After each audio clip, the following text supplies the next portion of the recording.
Hey, everybody, I'm Ethan from Convoy of Hope, and Convoy teams continue to be on the ground in the Los Angeles area, ministering and giving out essential relief supplies to survivors of the horrific wildfires. You have a chance now to partner with us by going to bandkind.com and helping us replenish. It's the Replenish Campaign. For as low as $15, you can purchase a hygiene kit for an entire family. For as high as $225, you can feed a family of four for a week. Whatever you do is a huge blessing. Bandkind.com, and thank you. Delta Peace point plus point 4, and we're going to secure the high gain and give you Omni Bravo. Hi, this is Nick with Bandkind, and I am so thrilled to have Ethan here because he has something on his heart, and I can't wait for you to hear some of the things that he's seen, that he's witnessed, that he's heard, and I want you to hear it firsthand. So, Ethan, I'm so glad you're here to talk to us today from Convoy of Hope. Nick, thank you for having me. It's a pleasure to be with you, and I appreciate the opportunity. Thank you. Well, it is all over the news and has been the fires in Los Angeles. And of course, although the news has diminished, the tragedies have not. And in some cases, they're even increasing. You were recently there and had the opportunity to speak to some people. From a pastor's perspective, you were able to speak to a pastor there.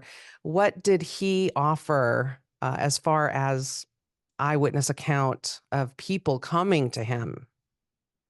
You know, it's amazing. It's one thing to see the pictures, the images on your phone, to see the video on television. It's a completely different thing to be there in person, because when you're in person, you see the scope of it, the magnitude of it. It's not just what's captured in one frame.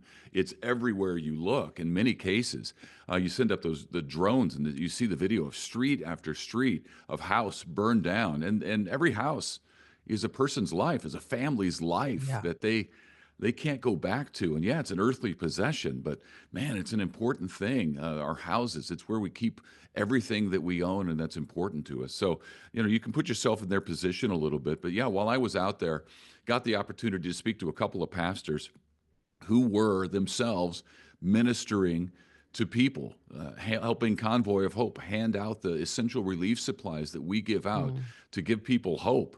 And as I was talking with the pastor, he told me that he had to evacuate his house. So he didn't even, at the time I was talking with him, didn't even know if his house was still standing. But there he was ministering to other people, putting them first in front of himself. And also, his church had burned down. So his church was gone. He didn't know if his house was gone, but he had such fortitude and strength in the Lord that he was able to minister to other people who were hurting. Several members of his congregation had lost their houses. He knew that. He needed to be there for them. And with the Lord's help, he was able to do that and talk to us and still have joy. It was weird. Wow. But it was a blessing to be part of that, just to be part of that conversation. I was strengthened in my walk, that somebody who's lost everything, potentially lost everything, he lost his church, certainly, and he may have lost his house, and he still had the joy of the Lord in his conversation. And that didn't waver, which was really encouraging to me. Wow, a supernatural kind of joy. I mean, the joy of the Lord is our strength. Yeah. And we say that, but when it's put into context like that, it is an unbelievable supernatural gift. It really is, and it's so encouraging to all of our team, and the way he's able to minister to the people in his congregation. I mean, that's where the rubber meets the road. When you've lost potentially everything yourself, and you're still able to point people to the Lord, knowing that He's the great comforter and He can provide the peace that they need because He's experiencing the peace that He's talking about. It makes it very, very real. Mm. You speak about the rubber meets the road. Convoy of Hope helps so many uh, communities, so many families, and I want to talk about that a little bit later. But you had mentioned the hygiene kits. We are offering these right now, and I know you might be maybe fatigued hearing about the news in Los Angeles, but we are asking that you would um, uh, take down that fatigue that you might be feeling and remember these are people that have to go on to their lives without in a lot of ways. And so we are offering some opportunities with the Replenish campaign. And this is very easy to do. It's so many great opportunities with the family hygiene kit, the essential relief supplies, the fire cleanup bucket, or feeding a family of 4 for a week. These things are going to be life changing for people, hope giving, joy bringing. Can you tell us a little bit about what these items do for people? Yeah, we give out the tangible supplies, and they certainly need them. I mean, many of the food it's life sustaining for people to get them through today into tomorrow, just to Yeah. keep going. But I've been through a number of these disasters at this point, and I often get to talk with the people who come through our lines, whether it's hurricanes, wildfires, whatever that is. And what I find more often than not is that people are so appreciative of the tangible items that we're able to give them because they need Mm, them to keep going. But the thing that they really take the most from is the hand on the shoulder that we're able to offer people, the prayer that we're able to pray with them. They just need to know that the rest of the country sees what's going on out there, yeah. feels for them, is praying for them, and is with them in spirit because it can be such a hopeless feeling. I mean, think about losing your home. It's everything you have, your life is in your home. Think about Mhm. running out within 5 minutes of being evacuated. You got to get out of there. You grab whatever you can. If you're older than probably 40 years old, then you've left behind photo albums, actual photo albums that you may never see again. And that's your life encapsulated in some pictures and Mhm. bound together. So what we're able to give them is hope. We give them the tangible and show them the tangible love of Jesus in a way that they will never, never forget. Mm. And the local church, you'd mentioned that pastor there, but they are continuing in that community and being the face in that community. And that is a partnership that Convoy of Hope values so much. Yeah. And what have you seen in that kind of partnership? Well, everything Convoy of Hope wants to do is empower the local church. We work Mhm. through the local church year round, but especially in times of disaster, because what we want to do, Convoy doesn't want to come in on a white horse to save the day. Yeah. Convoy wants to point that community to the light of the world, which is the local church, their local church down the street, because that is where they can find hope, they can find community, they can Mhm. find the gospel, and they can find our Lord. So we want to point them to that church because if there's one thing that we know, that eventually, Mhm. whether it's 2 weeks, 2 months, 2 years down the road, depending on the severity of the disaster, Convoy of Hope is going to be coming back home to our headquarters in Springfield, Missouri. But Yeah. that local church pastor, those life groups in that town are Yes. still going to be there. And they're going to be the places that can really minister to the people's longer term needs, their frankly more important needs, which is their spiritual needs down the road. And we've found in Mhm. doing this for so long this way that when we're able to partner with a local church, we break down the barriers between the community and the local church. There are so many people who have said, I'll never set foot inside a church. Well, okay, maybe that's true, but in Yeah. a disaster time, you've already been to that local church. You've met the Mhm. people there. They were super nice.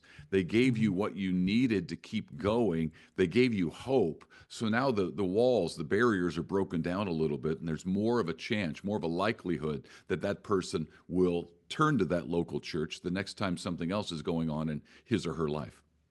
Well said, Ethan. That is beautiful, that partnership. Talk about these